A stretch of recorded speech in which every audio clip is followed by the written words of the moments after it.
নমস্কার বন্ধুরা, আমি তনুশ্রী।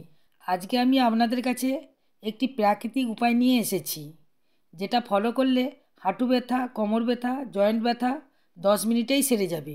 হাঁটু ব্যথা, কোমর ব্যথা কারো নেই এমনটা কেউ নেই, বাচ্চাদেরও হতে পারে, আর বড়দের তো কোথায় নেই।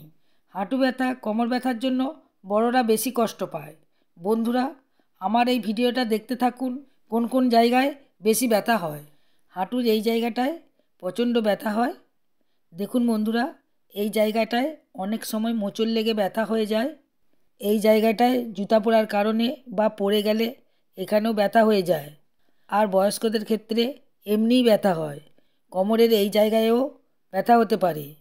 আমাদের জয়েন্টের যে কোনো জায়গাতেই ব্যথা যে কোনো কারণেই হতে পারে। পেন কিলার খেলে আমাদের শরীরের ক্ষতি করে। আমাদের চেষ্টা করতে হবে প্রাকৃতিক নিয়মকে ফলো করার, যেটা রোজ করলে 10 মিনিটেই ফল পাওয়া যাবে। আমি অ্যালোভেরা দিয়ে একটা ক্রিম তৈরি করব। পাতা থেকে অ্যালোভেরা জেলটা বের করে একটি বাটির মধ্যে রেখে দিচ্ছি, যেটা লাগালে আপনাদের ব্যথা সারবে। বন্ধুরা, আপনাদের কাছে যদি অ্যালোভেরা গাছ না থাকে, তাহলে বাজারের যে অ্যালোভেরা পাওয়া যায় সেটা আপনারা অ্যাপ্লাই করতে পারেন। তবে প্রাকৃতিকভাবে অ্যালোভেরা অ্যাপ্লাই করলে খুব ভালো হয়। এটা আপনারা বাড়ির সকলের ক্ষেত্রেই অ্যাপ্লাই করতে পারেন। দিয়ে দিচ্ছি হলুদ গুঁড়ো। হলুদ ব্যথার পক্ষে খুবই উপকারী এবং এটা অ্যান্টিবায়োটিক হিসাবেও কাজ করে।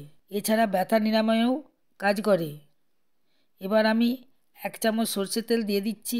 বন্ধুরা, সরষের তেল ব্যথা কমাতে সাহায্য করে। কোথাও ব্যথা করলে একটু সরষের তেল দিয়ে ম্যাসাজ করলেই অনেকটা আরাম পাওয়া যায়। এবার আমি এগুলোকে ভালোভাবে চটকে দিচ্ছি। একটা সুন্দর পেস্ট বানিয়ে নেব। দেখুন, পেস্টটা বানানো হয়ে গেছে। এখন নিয়ে নিচ্ছি আকন্দ পাতা। এগুলি রাস্তার ধারে হয়ে থাকে। আকন্দ গাছ যত্ন ছাড়াই বেড়ে ওঠে। এই গাছের পাতা, ফুল সবই ঔষধ হিসাবে ব্যবহার করা হয় যুগ যুগ ধরে। এছাড়াও শরীরের বিভিন্ন ব্যথা কমাতে খুবই কার্যকরী এই আকন্দ গাছ। এখন এতে দিয়ে দিচ্ছি সরষের তেল। আকন্দ পাতায় তেলটা মাখিয়ে নিচ্ছি। সরষের তেল যেহেতু ব্যথা কমায়, তাই আকন্দ পাতায় সরষের তেল মিশিয়ে দিলে ব্যথা উপশমকারী একটা ঔষধ তৈরি হয়ে যায়। এবার একটা তাওয়া বসিয়েছি। এখন তেল মাখিয়ে রাখা আকন্দ পাতাগুলি সেঁকে নেব। এটা ভালোভাবে গরম করতে হবে। এইভাবেই আমি একটা একটা করে সব পাতাগুলিকে সেঁকে নেব। পাতাগুলি ভালোই গরম হয়ে গেছে। চলুন বন্ধুরা, তাহলে এখন নেক্সট স্টেপে চলে যাই। এবার যে পেস্টটা আগের থেকে বানিয়ে রেখেছিলাম, সেটা যে জায়গায় খুব ব্যথা হয়ে আছে, সেটা হাঁটুতেই হোক, কোমরেই হোক বা ঘাড়েই হোক না কেন, এটা লাগিয়ে দিয়ে এভাবে ঘুরিয়ে ঘুরিয়ে মালিশ করে নিতে হবে। বন্ধুরা, আকন্দ পাতাগুলি কিন্তু ঠান্ডা হলে চলবে না, হালকা হালকা গরম থাকবে। সেই অবস্থাতেই এটা গরম গরম আকন্দ পাতা পেস্টের উপর বসিয়ে দিতে হবে। এরপর এটা যাতে খুলে না যায় এবং অনেকক্ষণ পর্যন্ত গরম থাকে, তাই এর উপর একটা সুতির কাপড় বেঁধে দিচ্ছি।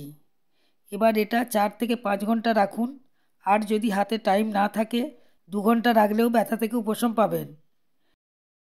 এমনকি কোমরের যদি খুব ব্যথা পড়ে, আপনারা এখানেও মালিশ করবেন। ঠিক আগের প্রসেসটাই যেমন দেখিয়েছি তেমনই করতে হবে। আশা করি আজকের রেমেডি আপনাদেরকে ভালো লেগেছে। তাহলে লাইক করতে ভুলবেন না। নতুন বন্ধুরা আমার চ্যানেলকে অবশ্যই সাবস্ক্রাইব করবেন এবং প্রচুর প্রচুর শেয়ার করবেন।